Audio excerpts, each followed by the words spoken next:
Hello， 欢迎收看《Go Go 共哈发》，我是敏华。天气好冷哦，寒流一波接一波，温度越来越低了。天气这么冷，很多人呢就喜欢泡温泉，也就是温泉。跟着我念一遍温泉。泡完之后呢，真的会觉得全身通体舒畅哦。冷气团报道，这时候很多人就爱泡温泉，温度低，在这个时候泡暖乎乎的温泉，超级用酥，让自己筋骨放松，身体舒畅。这可是冬天里的小确幸。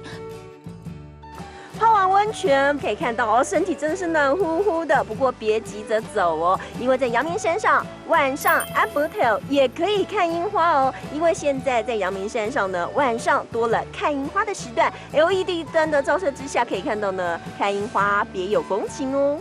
影伐季节不止在白天可以看影伐，安博特6点到9点，在阳明山上也能够赏影伐。影伐在 LED 灯光的照射之下，相当浪漫。在安博特赏樱花，又有月光的陪伴，天气冷也很有味道。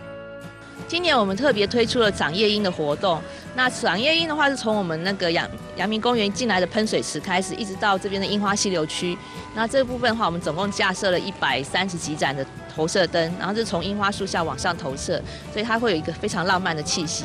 冷气团抵达台湾，很多游客同爱进看法、进洗温泉、动用酥，因为有美景相伴，又让身体小暖，这真的是人生一大享受。Hello， 各位朋友们，冬天的季节来到，最享受的一件事情，就是能够在冷冷的天气里面泡一个热乎乎的温泉，这是最享受的事了。当然了，我们也认识了许多新的词，来复习一遍吧。来看第一个词，就是晚上 ，ambutel。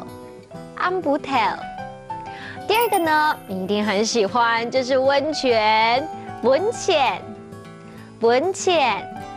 第三个，我们来学一整句话哦。来看这句话，就是边赏花边泡温泉，很享受。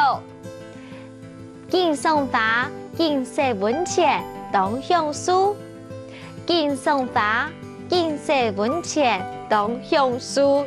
讲到我都好想去享受一下了。各位朋友们，冬天记得要去泡温泉哦。我们下次见了，拜拜。